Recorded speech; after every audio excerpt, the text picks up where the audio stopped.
Penyebabnya hanya dua. Satu, kebanyakan orang sholat, perhatikan kalimat setannya langsung disampaikan. Saya akan menggoda orang yang sholat, ingat ini, ingat ini, ingat ini, sampai dia tidak sadar berapa rakaat sedang menunaikan sholat. Saya akan goda orang yang sholat untuk mengingat ini, ingat ini, ingat ini, sampai dia tidak sadar berapa rakaat sedang menunaikan sholat. Pernah mengalami itu? Taruhlah misalnya ribuan sholat telah kita lakukan. Sekarang kita lihat, apakah sholat yang sudah dilakukan sudah dapat melahirkan 5 hal yang dijanjikan oleh Allah tadi? Apakah sholat kita sudah menjadikan kita orang baik? Atau jangan-jangan baru keluar dari masjid sudah membicarakan orang lain? Minimal keluar dari sini ustadznya yang dibicarakan, kan? Baik. Yang kedua, apakah sholat kita sudah menjadikan kehidupan kita lebih tenang? Atau jangan-jangan sholat tapi gelisah? Apakah kehidupan sholat kita sudah menjadikan manfaat dalam kehidupan kita, pekerjaan kita berhasil, nyaman hidup kita? Atau jangan-jangan sukses di pekerjaan tapi antum tidak bahagia di keluarga? Dan yang terakhir, apakah sholat kita sudah membantu kita untuk mempercepat doa yang dikabulkan oleh Allah? Atau sampai saat ini, mohon maaf, doa kita seringkali tertunda. Kalau ada di antara kita, sholat belum mendapatkan 5 hal ini yang disebut oleh Quran minimal. Atau bahkan sholat sudah ribuan kali, tapi satu pun belum didapatkan. Berarti ada yang keliru dan belum sempurna dalam penunaian sholat kita selama ini. Karena itulah Nabi, saking inginnya Rasulullah itu, subhanallah, Bapak Ibu sekalian. Saya kadang-kadang suka tidak kuat kalau menyampaikan bagaimana kasih sayangnya Rasulullah. Saking inginnya umatnya bahagia, itu ingin dipastikan setiap orang Islam, umat beliau itu mendapatkan yang 5 itu. Karena itu beliau tegas mengatakan, "Shallu kama ra'aitumuni usolli." Ini rahasianya. Nabi mengatakan, "Sholatlah kalian persis seperti melihat aku sholat, jangan beda." Maksudnya apa? Bukan ingin membebani kita secara fikih, bukan. Tapi Nabi ingin memastikan setiap umat Islam harus mendapatkan yang 5 ini. Nabi ingin umatnya bahagia, Nabi ingin umatnya jadi orang baik. Tidak masuk akal ada orang paling jahat, paling sulit diatur, paling banyak melakukan tindakan kriminal di satu daerah, setelah turun perintah sholat jadi orang paling baik di dunia. Jadi orang paling baik di dunia, yang bahkan diabadikan oleh Quran, hampir tidak ada lagi generasi seperti mereka. Allah.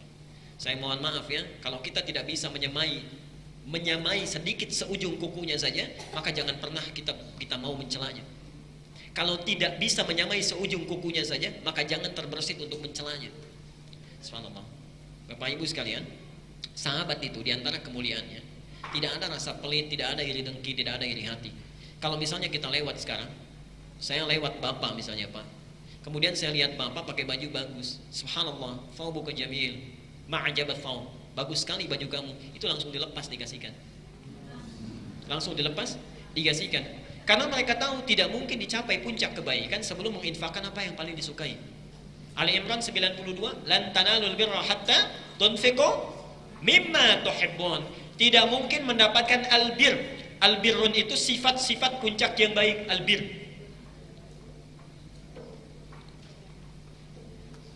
Sifat-sifat yang baik. Kalau albirun ini sudah didapati melekat dalam diri seseorang, berubah namanya dari birrun menjadi mabrur. Dari sini ada istilah haji. Jadi haji mabrur itu adalah haji yang setelah dilakukan melahirkan kebaikan-kebaikan yang sebelumnya tidak didapati. Nah, ada cara di Quran, perhatikan caranya.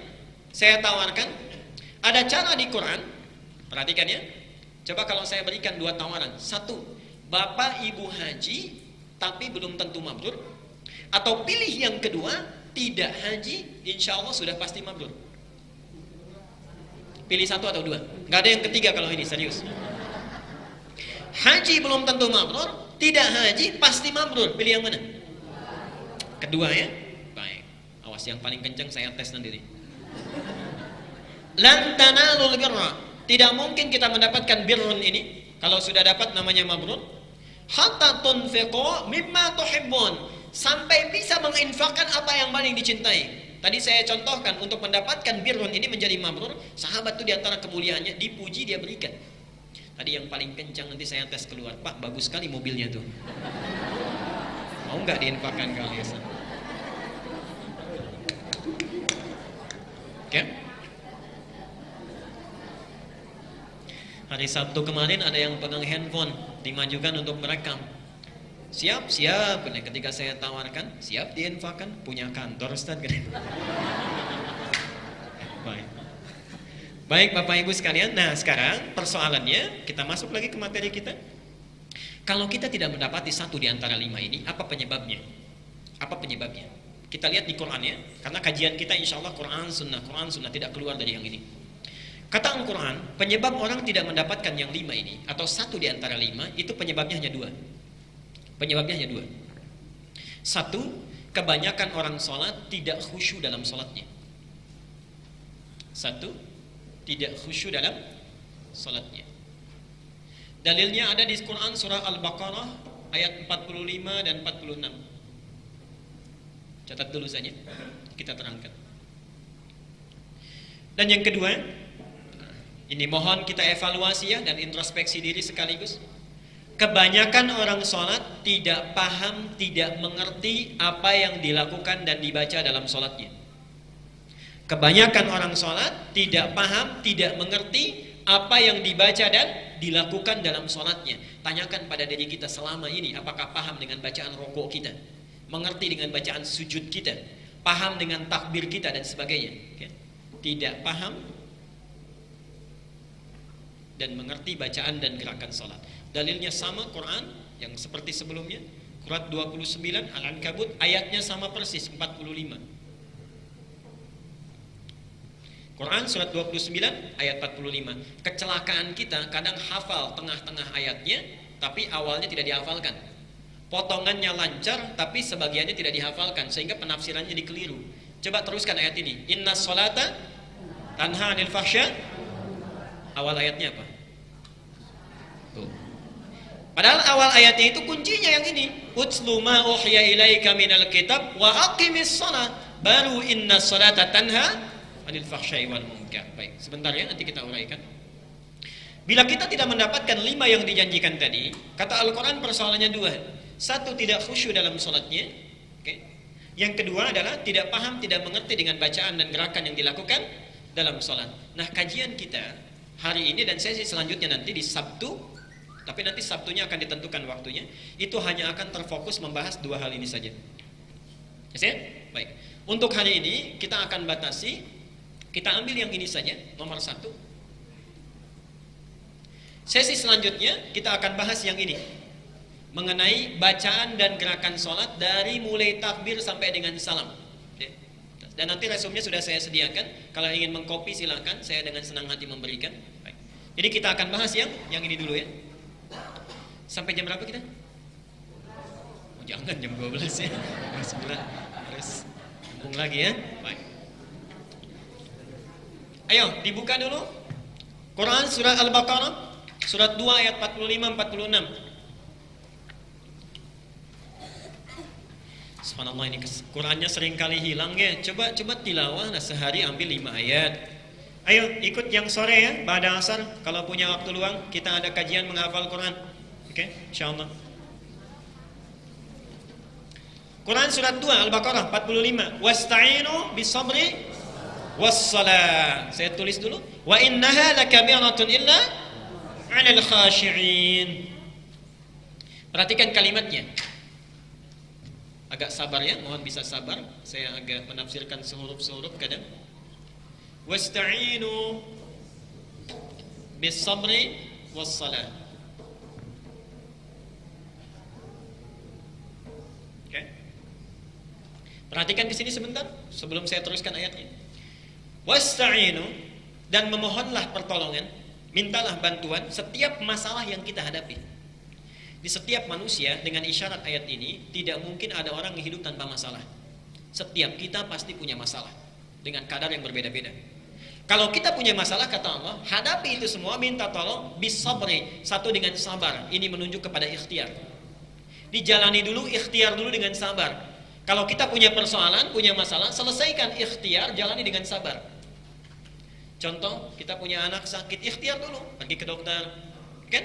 Obati dulu, sabar di situ dan sebagainya. Bapak punya persoalan di kantor, ikhtiar dulu, selesaikan, jalani dengan sabar, jangan putus asa. Wassalah, nah ini poinnya. Dan juga dengan sholat, tawakal, hubungkan diri kita dengan Allah. Jadi nanti ada ayat di Quran yang memberikan isyarat bahwa dalam sholat kita boleh meminta kepada Allah untuk mengatasi masalah yang sedang kita hadapi. Dan nanti kita akan bacakan ada hadis qudsinya yang langsung turun. Baca ini, was ta'inu. Di Al-Fatihah setelah Maliki Yaumiddin apa? Iyyaka na'budu wa iyyaka nasta'in. Ini perintahnya, cara memintanya nasta'in. Karena itu ketika kita selesai membaca iyyaka na'budu wa iyyaka nasta'in, hadis qudsinya turun. Hadza baini wa baina 'abdi wa li 'abdi ma sa'ala. Ini komitmen antara aku dengan hambaku. Hambaku, sekarang engkau mau minta apa? Allah sudah menawarkan itu. Nanti kita akan bahas. Poin kita sekarang, kata Allah, dan kalau punya persoalan, hadapi dengan ikhtiar, kemudian tawakal pada Allah dengan salat. Poinnya, wa innaha lakabiratun illa 'alal khashi'in. Wa innaha, la pakai la tu, lakabiratun illa 'alal khashi'in. Perhatikan ke sini. Wa innaha, dan sungguh salat itu. Okay. Tadi dimintakan oleh Allah, minta tolong melalui apa? Sabar, satu, yang kedua salat. Tapi ketika Allah membandingkan keduanya, sabarnya dihilangkan, tersisa salatnya. Wa innaha, dan sungguh salat itu sabarnya hilang. Lakabiratun, sangat berat, sangat sulit dilakukan. Saya ingin tanya, sabar susah tidak? Sulit tidak? Sulit, tapi kalau dibandingkan dengan sholat, lebih sulit sholat. Sabar itu tidak mudah, Pak. Karena itu dalam kaidah akhlak, sabar itu tidak ada batasnya. Tidak ada batasnya. Sepanjang kita hidup, maka disitulah mesti bersabar. Jadi kalau ada yang mengatakan, hilang batas kesabaran saya, itu ingin cepat pulang tandanya. Jadi nggak ada batasnya. Tapi di ayat ini, disandingkan dengan sholat, dibuang sabarnya. Kata Allah, saking ingin menguatkan ditambah la. La itu harfut taukid, untuk menguatkan. Salat itu benar-benar tidak mudah, sangat sulit. Nah, Bapak Ibu sekalian, penting diketahui, dalam ibadah kita ada dua ibadah yang memiliki kesulitan yang unik. Tingkat kesulitan yang unik. Yang pertama, yang nomor 2 dulu, itu adalah baca Al-Quran. Baca Al-Quran itu punya keunikan, tingkat kesulitannya. Satu, uniknya orang tidak pernah ada yang bosan baca Quran. Tidak ada yang bosan. Bapak bosan baca Al-Fatihah? Enggak. Tapi kalau dibaca cepat ngantuk.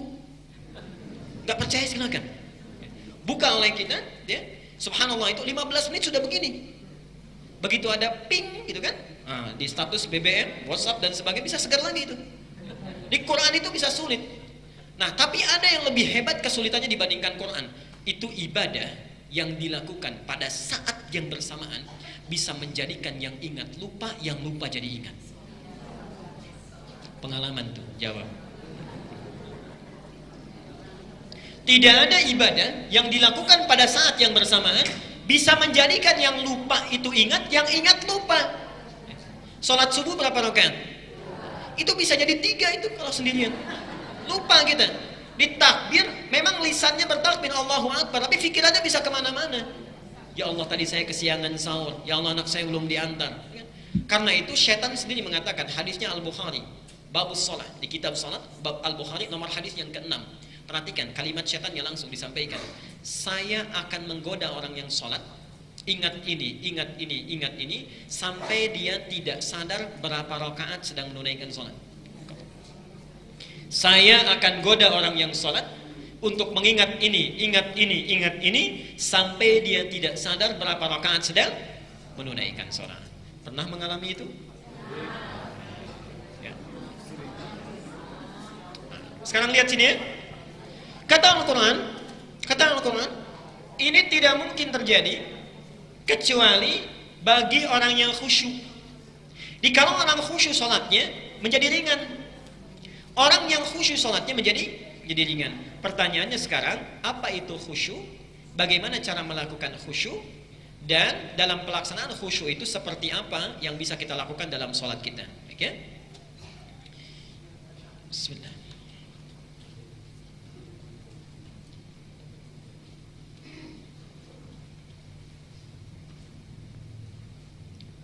Kenapa tidak ada yang mencari pahala ya? Baik. Bapak tahu keutamaannya berbuat baik di bulan Ramadan?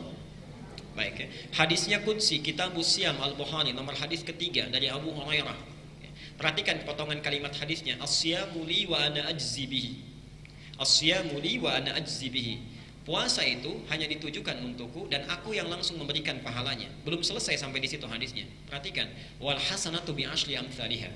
Setiap kebaikan yang dilakukan oleh orang yang puasa, aku gandakan 10 kali lipat dibanding hari yang lainnya. Dibanding hari lainnya. Di kalau antum misalnya melakukan kebaikan, misal baca Quran berapa pahalanya satu huruf?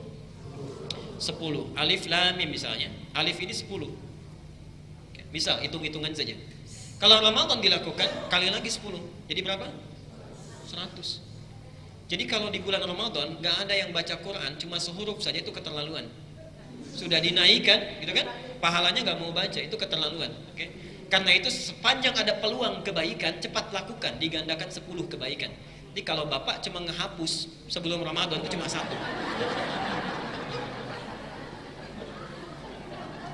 Ya? Subhanallah. Baik. Kemarin ada yang sampai 3 kali gitu ya menghapusnya itu. Ya, teruskan dulu, khusyuk. Al-khusyuk.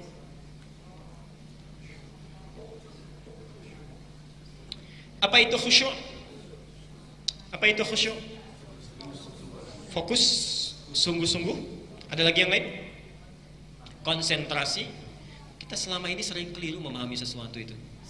Khusyuk itu bukan fokus, bukan konsentrasi, bukan serius. Kalau khusyuk diartikan konsentrasi, tidak ada yang mampu sholat dengan khusyuk. Bahkan Nabi pun tidak akan khusyuk. Karena pernah satu kali Rasulullah sujud, Hasan Husain naik ke pundaknya. Karena tahu Hasan Husain itu naik, dilamakan sujudnya sengaja untuk menyamankan mereka bermain. Kalau khusyuk diartikan fokus, konsentrasi, berarti Nabi saat itu sedang tidak konsen. Jelas ya? Baik. Nah, khusyuk itu bukan fokus, bukan konsentrasi. Khusyuk itu diterjemahkan dalam bahasa Arabnya dengan arti at-tawadhu' wal khudu', atau al-khudu' wat tawadhu'. Al-khudu' wat tawadhu'. Sudah bertambah kosakata bahasa Arabnya? Kosakatanya sudah bertambah? Ingat setiap pertemuan dengan saya selalu ada kosakata ya? Insyaallah. Ayo, malu pada anak-anak di Arab tuh, kecil-kecil sudah bisa bahasa Arab. Antum sudah 60 tahun juga masih belum bisa aja. Ya. Teruskan dulu, bagaimana paham Quran? Al-khudu' wat tawadhu'. Al-khudu' itu artinya kepasrahan total. Pasrahan total. Khudu'. Wat tawadhu', tawadhu' itu kerendahan hati. Jadi khusyuk itu adalah kepasrahan jiwa dan raga secara total yang disertai dengan sifat kerendahan hati. Kepasrahan jiwa dan raga secara total yang disertai dengan sifat kerendahan hati. Definisinya dulu. Bagaimana dalam hal prakteknya? Ternyata Bapak Ibu sekalian, khusyuk itu dalam fikih salat itu dibagi kepada 3 bagian. Ada 3 fase. 1, khusyuk saat akan salat, sebelum salat, persiapannya sesaat sebelum salat. Yang kedua, khusyuk saat salat. Dan yang ketiga, pasca salat atau setelah salat. Sesaat setelah salat. Pasrahan jiwa dan raga secara total yang disertai dengan kerendahan hati ditunjukkan dengan 3 fase ini, sebelum salat, saat salat, dan pasca salat. Kita akan fokus pada yang ini dulu. Ternyata sebagian orang memahami khusyuk itu hanya sebatas saat salat.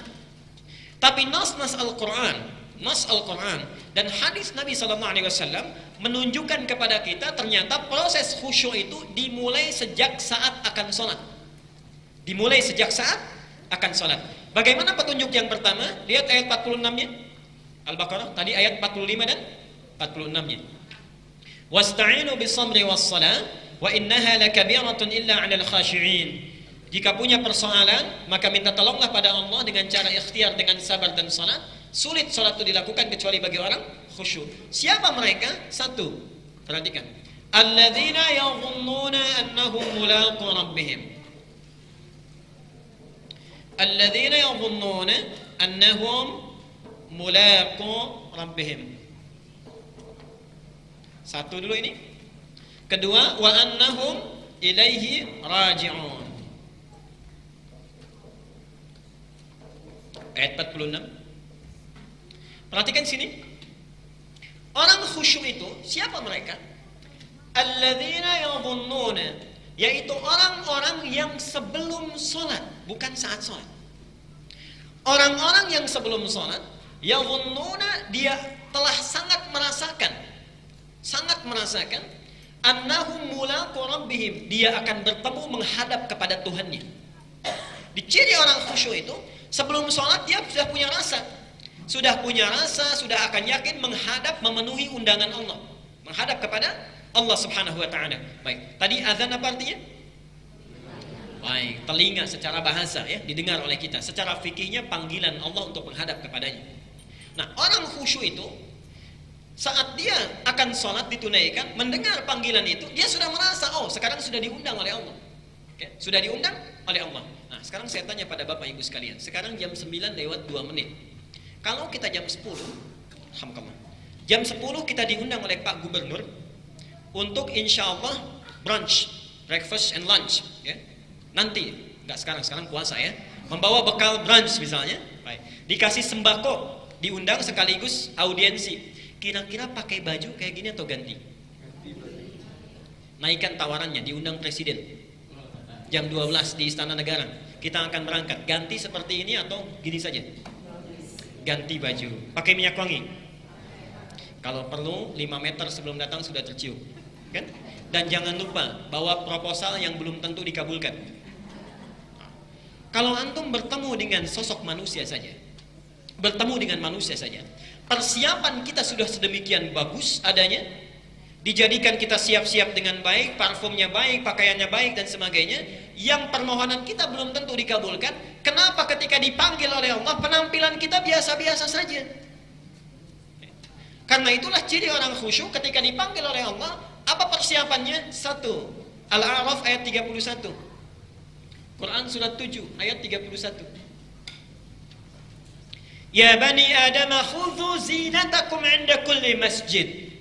Wahai anak cucu Adam, setiap engkau mau ke masjid, dalam konteks ini mau salat, setiap mau salat kenakan pakaian terbaikmu.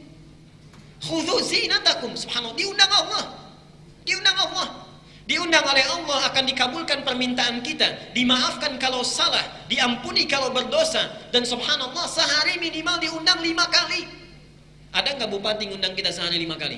Nggak ada. Allah mengundang kita sehari 5 kali, ingin mengabulkan setiap permohonan kita, ingin memaafkan kita, mengampuni setiap dosa kita. Hadisnya berlaku, salat antara satu dengan yang lainnya bisa menjadi kafarat antara dosa-dosa yang dilakukan di antara itu.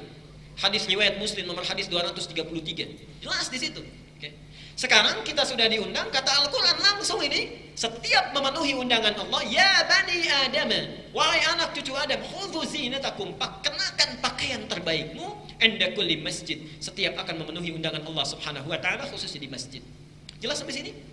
Jadi orang khusyuk itu dari pakaiannya sudah kelihatan.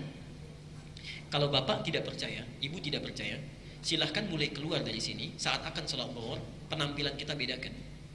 Antum pakaiannya ganti dengan bagus, kenakan minyak wangi yang baik misalnya, itu akan lain sholatnya. Demi Allah saya katakan, akan lain sholatnya. Rasakan akan bertemu dengan Allah Subhanahu wa taala. Saya kalau pulang dari sini hari Ahad, lewat ke satu tempat itu seringkali menangis Pak Ibu. Orang untuk musyrik saja di hari Ahad, itu pakaiannya bagus-bagus. Pakai batik, ibunya pakai kebaya, anaknya dibawain mainan, dikuncir tua, dikepang jalan-jalan kan? Itu mau musyrik. Antum sudah diberikan nikmat Islam, sudah dekat dengan Allah, dipanggil penampilan biasa-biasa saja. Kadang-kadang maaf ya, main bola dengan sholat pakaiannya sama, jalan-jalan dengan sholat pakaiannya sama. Kadang-kadang bergambar, malaikatnya juga bingung, di depan Sule, belakang Ayu Ting Ting, gimana maunya tuh? Subhanallah, mohon maaf ya. Jadi ingin memberi gambaran kita itu tidak adil. Kalau meminta ingin cepat, tapi kalau dipanggil begitu-gitu saja. Karena itu penampilan itu terkait erat dengan doa. Nanti di Al-Baqarah 186 itu kata Allah, doa itu seharusnya kalau diminta langsung dikabulkan. Wa idza sa'alaka 'ibadi 'anni fa inni qarib Kalau hambaku mencari-cari aku sangat dekat. Biasanya kalau orang cari Allah ingin apa? Punya kebutuhan. Oke. Makanya langsung ayatnya, ujibu da'atad da'i idza da'ani. Kalau dia punya kebutuhan, saat minta langsung dikabulkan. Pertanyaannya, kenapa kita kalau meminta jarang sekali kadang-kadang langsung dikabulkan? Falyastajibuli. Syarat kalau ingin cepat dikabulkan doa, respon seruan Allah dengan cara terbaik. Kadang-kadang kita merespon dengan cara yang kurang elok. Ini bagian pertama. Kenakan pakaian terbaik, subhanallah, karena kita akan menghadap kepada Allah Subhanahu wa taala. Imam Malik rahimahullah, itu jangankan mau sholat, ingin memberikan fatwa membaca hadis, itu mandi dulu, pakai kenakan jubah yang paling bagus, pakai minyak wewangian dan sebagainya, ya. Kalau di jalan ditanya tentang hadis, itu nggak akan jawab sebelum wudu dulu.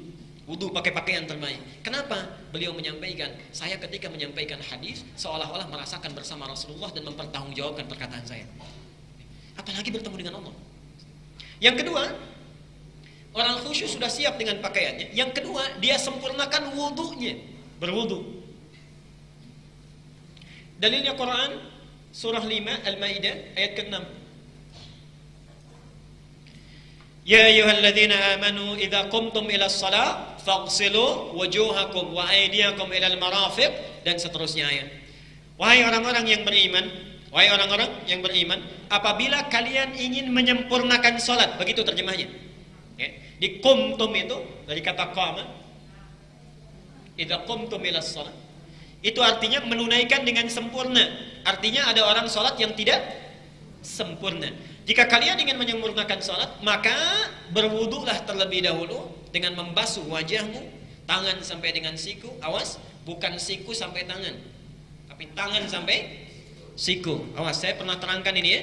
Jadi wudunya tidak ada lagi yang dari siku ke tangan, kerannya dibuka dari siku ke tangan, tidak. Yang dimaksud dari tangan ke siku baru dialirkan. Sampai selesai ini kita lakukan. Jadi satu, diminta menyiapkan pakaian terbaik. Yang kedua, sempurnakan wudu. Bahkan Nabi menyampaikan kepada orang yang kurang baik sholatnya, idza qumta ila shalah fa asbighul wudu. Kalau engkau ingin menunaikan sholat dengan sempurna, sempurnakan dulu wudumu. Itu satu. Baik. Kapan ini dilakukan? Dan kenapa ini mesti dilakukan? Lihat sini. Ini persis dilakukan maksimal saat azan. Saat azan, Allahu Akbar, Allahu Akbar, langsung kita siapkan pakaian terbaik. Kemudian wudu kita sempurnakan dengan baik. Kapan dilakukan? Saat azan. Jadi coba saling bekerja sama ya ibu bapak sekalian. Bagi ayah yang di kantor pulang, kadang-kadang kan suka lupa sholat demikian saja. Ya ibunya yang menyiapkan pakaiannya. Sholat terkait erat dengan kebahagiaan. Yakin pada saya kalau anak benar sholatnya, itu akan terbuka kecerdasannya. Kadang-kadang orang tua lupa, pulang dari sekolah pakaian seperti itu saja. Bapak ibu siapkan pakaian terbaiknya, bimbing wudunya dan sebagainya. Satu ini, teruskan dulu. Baik. Kenapa ini penting dilakukan? Karena kita akan berjumpa dengan Allah, menghadap kepada Allah. Kemudian, nah ini kaitannya. Wa annahum ilaihi raji'un. Ini ciri yang ketiga. Di orang khusyuk sebelum sholat, dia pakai pakaian terbaik, siapkan wudhu dengan baik. Dan yang ketiga, perhatikan di sini, kenapa kita mesti mengenakan pakaian terbaik dan wudhu dulu dengan sempurna? Wa annahum ilaihi raji'un. Maaf, kalau ada orang yang meninggal dunia, apa yang diucapkan? Wa inna ilaihi raji'un. Dan dia merasakan, barangkali ketika dia memenuhi undangan Allah, dia akan dipanggil untuk selamanya. Dia akan dipanggil untuk selamanya. Ada yang namanya di sini Andi. Mudah-mudahan tidak ada. Kalau ada maksud saya akan saya ganti. Oke. Pak Andi sudah dipanggil Allah. Apa artinya? 3. Antum dipanggil Allah 5 kali sehari. Dan kita tidak tahu kapan kita akan pulang. Ada yang tahu kapan akan meninggal? Tidak ada. Setiap hari 5 kali kita diingatkan, dipanggil oleh Allah. Barangkali panggilan itu menjadikan panggilan terakhir dalam kehidupan kita. Dan tidak ada cara pulang yang paling indah kecuali saat ingat dengan Allah. Salat, sujud dia meninggal. Salat saat tersambung dengan Allah Subhanahu wa ta'ala. Kata Allah, perhatikan kalimatnya, orang khusyuk itu apa yang dilakukan? Dia yakin akan bertemu dengan Allah, siap-siap kenakan pakaian terbaik. Allah yang dituju. Wudu dia, kenapa dengan wudu? Karena dia sempurnakan dulu, bersihkan jiwanya, bersihkan hatinya, sehingga ketika wafat menghadap Allah tidak perlu dibutuhkan lagi oleh orang lain. Jelas sampai sini? Kapan isyarat yang kedua ini dilakukan? Ini saat adzan, yang ini saat iqamah. Iqamah. Di antum kalau sudah masuk masjid, kemudian ada iqamah, Allahu Akbar, Allahu Akbar, kan? Nah itu maksudnya, hadirkan diri kita, bersiap menghadap Allah, dan rasakan barangkali ini sholat terakhir saya, mungkin saya pulang. Jelas sampai sini? Kalau orang sudah melakukan tahapan ini, itu insya Allah hatinya tersambung dengan Allah. Lahir kepasrahan, lahir ketundukan, bersiap. Coba antum ingat-ingat berapa dosa yang dibawa sebelum sholat. Barangkali diwafatkan dosa kita masih banyak. Karena itu nanti kita akan bahas kenapa kita membaca Allahumma ba'id baini wa baina khataya, ya. Itu nanti rumusnya dibaca sambil merasakan kesalahan apa yang kita bawa sebelum sholat. Nanti kita akan bahas itu. Jelas sampai sini?